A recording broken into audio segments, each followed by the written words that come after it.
looking at heaven. Hello, my name is Penny Meacham. I'm a local poet who has turned some of her poems into skits and monologues and created the acting group Black Diamond Performance Ensemble. Today, I'm presenting Black Diamonds to showcase Black businesses in the Capital District area. Today, we have, for our first interview, Yamar Carter of Yamaguchi on Lark Street here in Albany. Thank you, Yamar, for coming. It is a surprise to see the number of Black businesses on Lark Street. Over the years, they've kind of come and go, but I've noticed, at least for the last 3 years, you've stayed consistent. This is a good thing. I wanted to know more about Yamaguchi. So we'll start with some basic questions. Yamaguchi, what does that mean? Okay, well, basically Yamaguchi is a split of two words. Yamar, which is my first name, and Gucci, which came about by my younger brother. What happened was I was in the front room and I was doing some art, and he comes in, you know, after work, and he has food in his hand. He's like looking at me, he's like, "What you doing over there, Mr. Artist, Mr. Yamaguchi?" And I'm like, and I looked at him, I was like, be quiet. That's a horrible name. He's like, "No, that's a good name. We gotta keep it." So I said, "Okay, fine, we'll keep it." And I didn't really think none of it, but I said, you know something? After a while, said it a few times, Yamaguchi. Well, oh, wait a minute, it started sounding really good. And then I said, I told him, we got to go talk to somebody about it, because that name is also the name of a lot of Japanese people. Yes, so I got to figure out yes. how we can use it. Right. So we ended up throwing an E on the end of it, Right. and because usually it's just an I, Right. and we were able to use the name. Okay. Yeah. And how long ago was that? I'd say about maybe 2.5 years ago. Oh, really? Yeah. How long have you been doing your art? I would say I've been doing my art, coming up with what I really wanted to do for the better part of probably 4 years. And what I first started doing was, first thing I started doing was 3D printing, right? And I found out that a lot of people didn't understand what that meant. And basically, you have a machine and you have this filament, which is a long piece of plastic, very long, rolled up into a nice, spool. And from that, you put in the program of what, the model is, which is an STL file. And then which are found on all kinds of sites. My favorite one to go to is Thingiverse, because it's all free and all free to use. A lot of people, give up their design to put them on free with Thingiverse so other people can make them.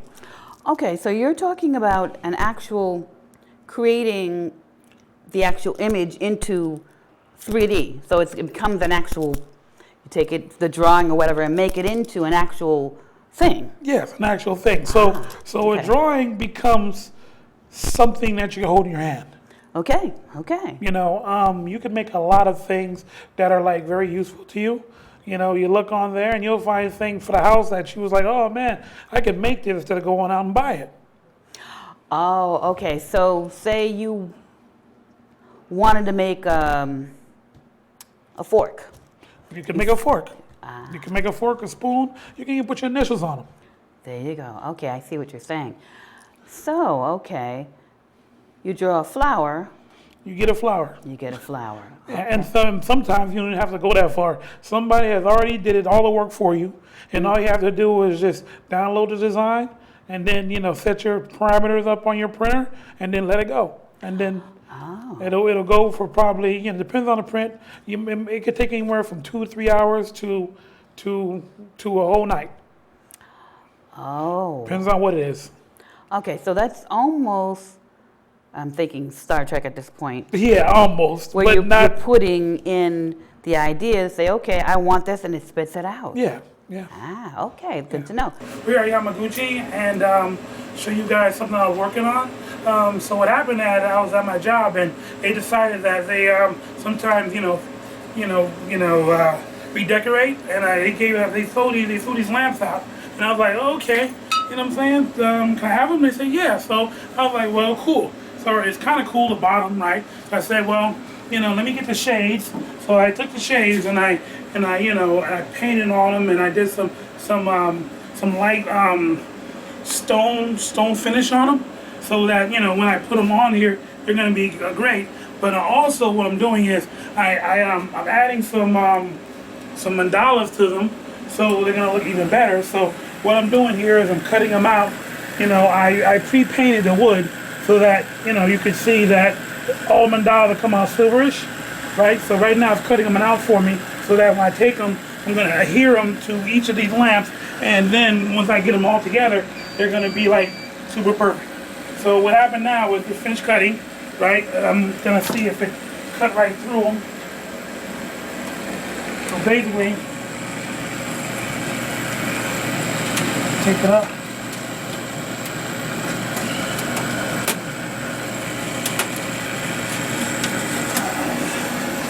So I can pop them out, right? And then now once I keep popping them out, and these are going to be used to adhere to the lamp, and it's going to make the lamp look, just fantastic from what it used to look like. So they're all each individually cut out from the back, you can see, and I just keep popping them out. And these were laser cut, so you won't get a cleaner, more cooler design by hand ever. Because at the end of the day, you know what I'm saying, human error plays a factor, but with this machine at my disposal, none of it at all is a problem for me. So I'm taking them out, and then from there, well, let me show you here. Here's where I designed all of them. I use a program, and they're all each set up so that it can be individually cut out and placed in here. There's these two paths here, and one path is for the design, which what it does is it goes back and forth and scans it out, and then the second path is for the cut, which gives me a cut around the outside of the design. So I'm able to pluck them out, and I've had a couple other designs that I've done so far before, which are also cutouts, and this is a lot of ways I make my earrings that the ladies love. So this is in a nutshell what we do here is we take something that's just previously used by somebody who didn't find value in it, and then we make the value 2 to 3 times more valuable than it was, because once it's all done, you get a beautiful piece.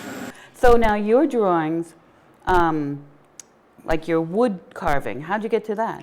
Well, before that, there was a step before that, which was T-shirts. Okay, you have one of your T-shirts Yeah, I have on one now. of my T-shirts on now, and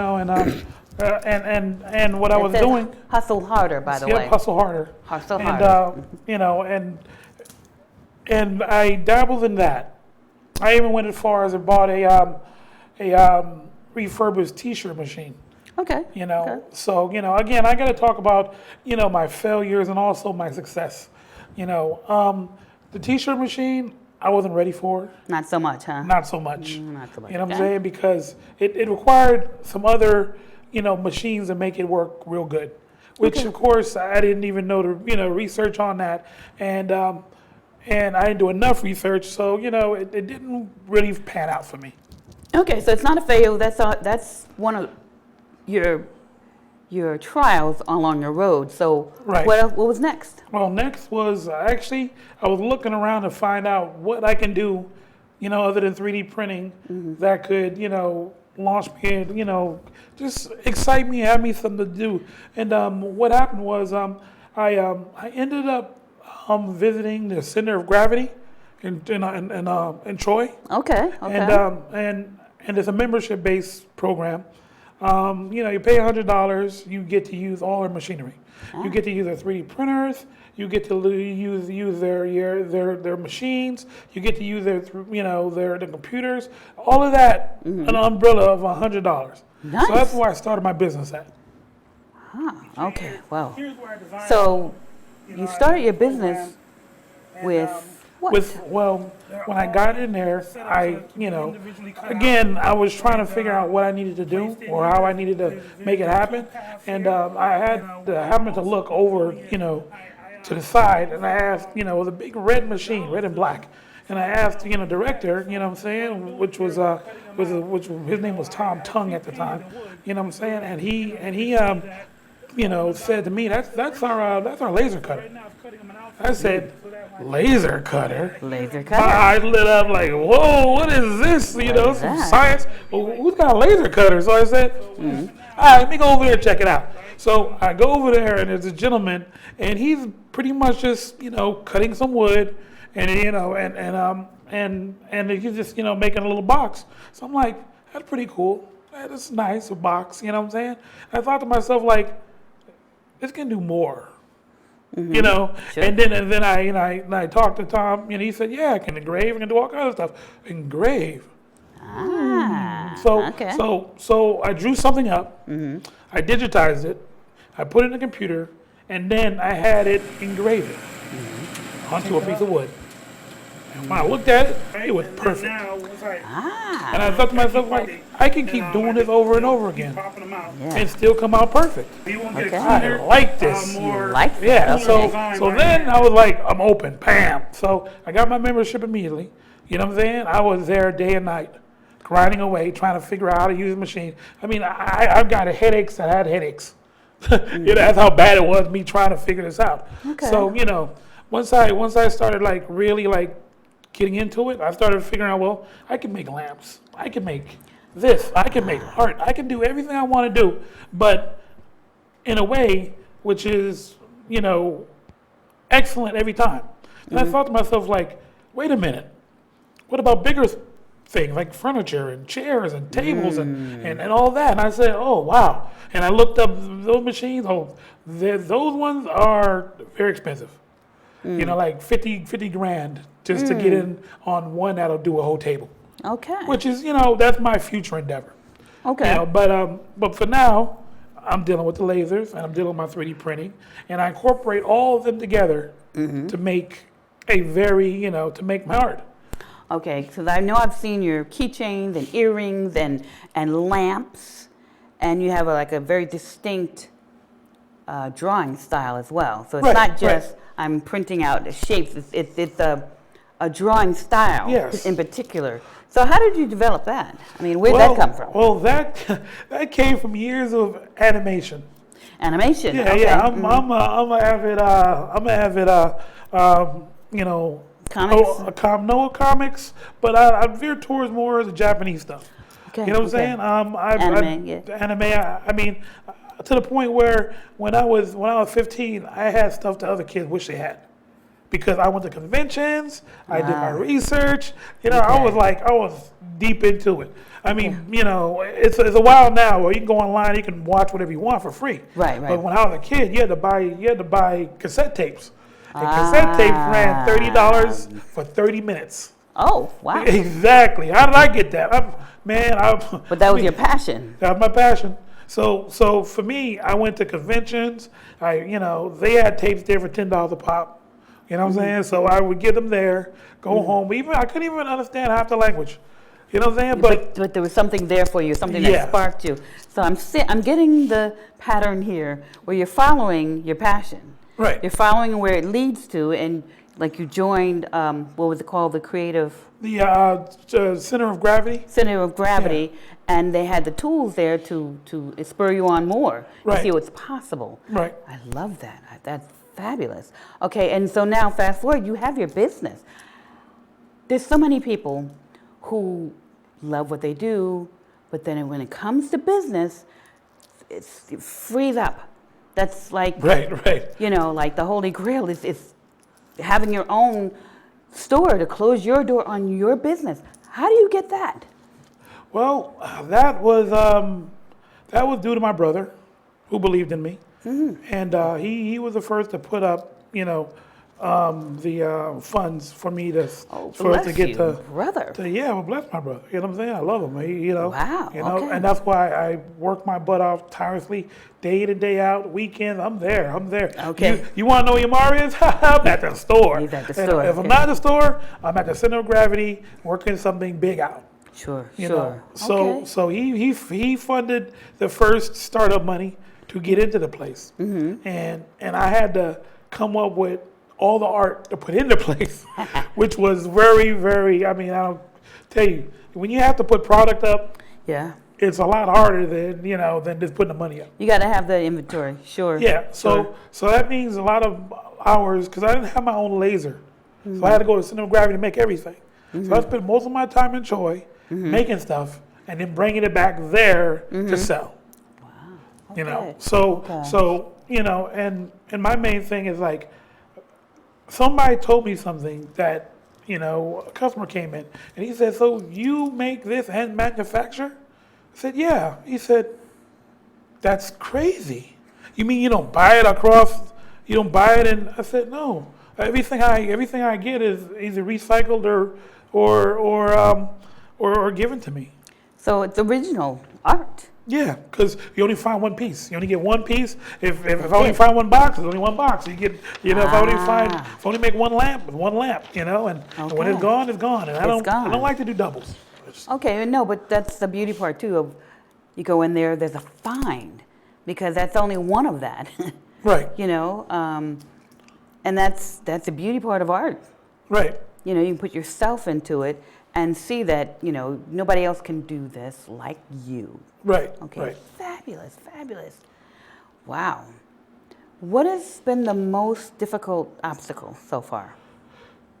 Well, going on 2 years, the most difficult obstacle, what I would say would be the cultural barriers And so, of people. For my own culture, African Americans, they see a business and they're very wary of it, yes. especially if it's black owned. They look in, they're like, it's not for me, and they don't even investigate. They don't come to the door. They don't just they look and they're like, oh, and they assume that he must be working for somebody else. This is not actually his. It couldn't be. Couldn't be him running this. It couldn't be, a few times I got asked, "Oh, where the manager? Is the manager in? Or I need to ask for application for a job." I'm like, I'm the boss. I am the manager. I'm the owner. And right now we're not hiring because we haven't got to that level. Okay. So that and again, like I said, it's. The cultural bias of people, is something that I can see at times on their faces when they're not even thinking or looking. Yeah. And it's like, oh, and they'll give it a second thought. It's just ingrained in them that, oh, well, I don't go in there because it's a black owned, maybe, maybe black owned business, and we don't really do business with, that kind of thing. Unfortunately, we don't support each other like we should. But there's also the barrier that it's a little different, and so I don't know if I want to be associated with that, or maybe it's not going to stay around. Right. And so that's part of the reason why I'm having this type of forum, because I want folks to see that, one, black businesses are here. Right. We do exist. Okay. The creativity is here. Right. Okay. And people who have the gumption and the drive and the passion to make it happen. Right. And a lot of people, including myself, the fear is tremendous. Oh yes, you don't want to fail. You know what I'm saying? Like when I first opened up, I was thinking to myself like, we got to pay the rent.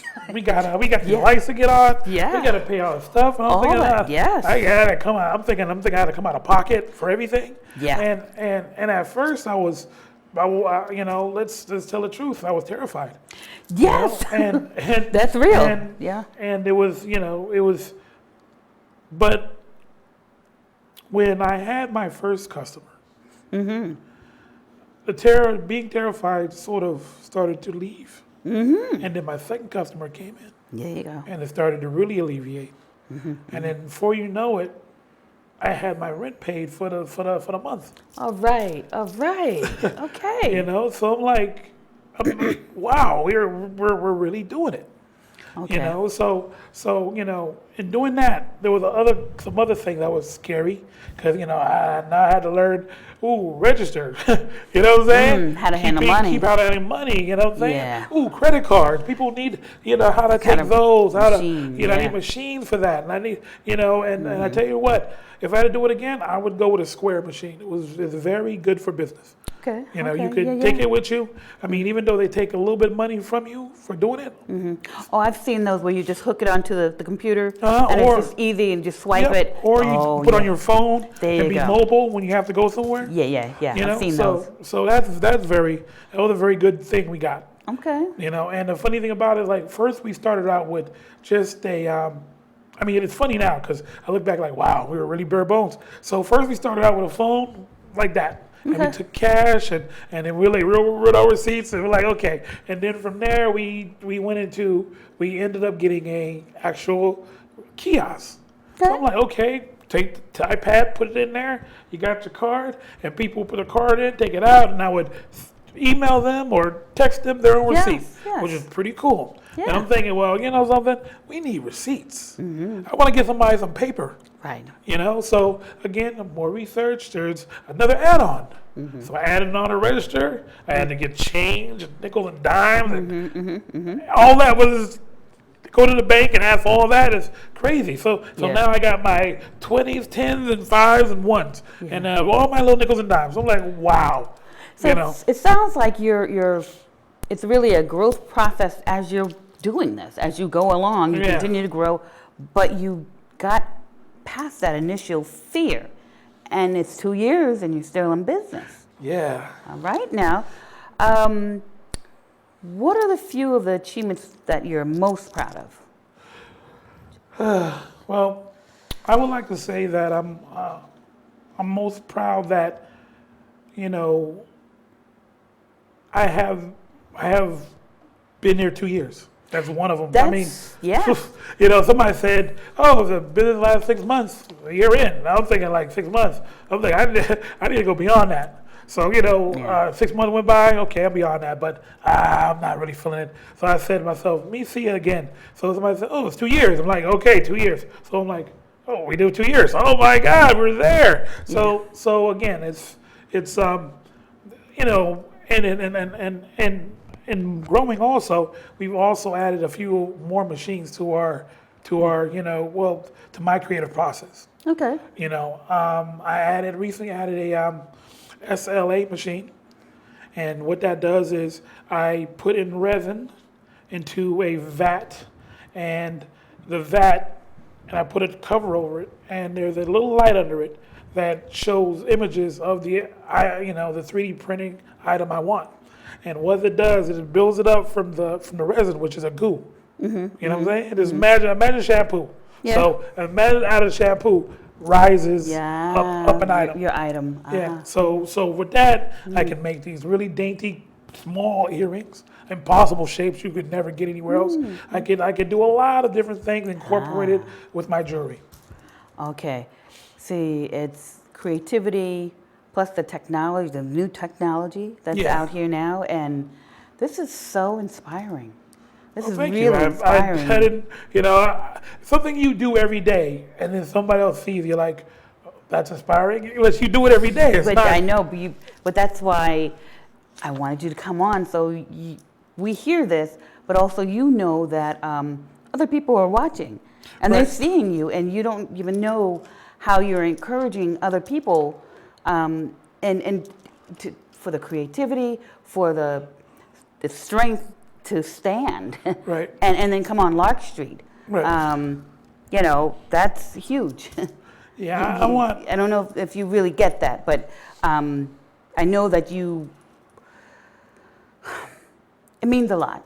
It means a lot. So, what is the future for? What are you looking at for the future now? What's your goal? Well, my goal is to be able to, because right now I'm doing all this without a loan.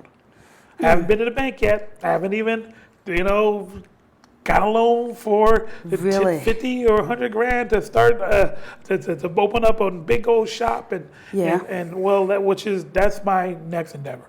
I want to open up a big shop. I want a warehouse. I want artists to come in. I want to employ artists, and I want them to make things. Oh, And I want and the things that they make will be out of we'll be visiting all the thrift stores.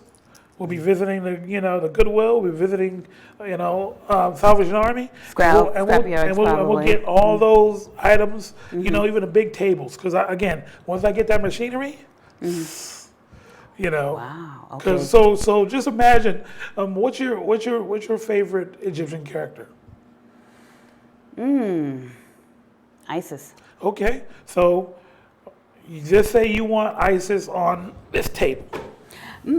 Okay. So you get yourself an ISIS table. Wow. Do they make ISIS table at Walmart? No. Well, can you find an ISIS table anywhere? Not really, no. No. You get what you want.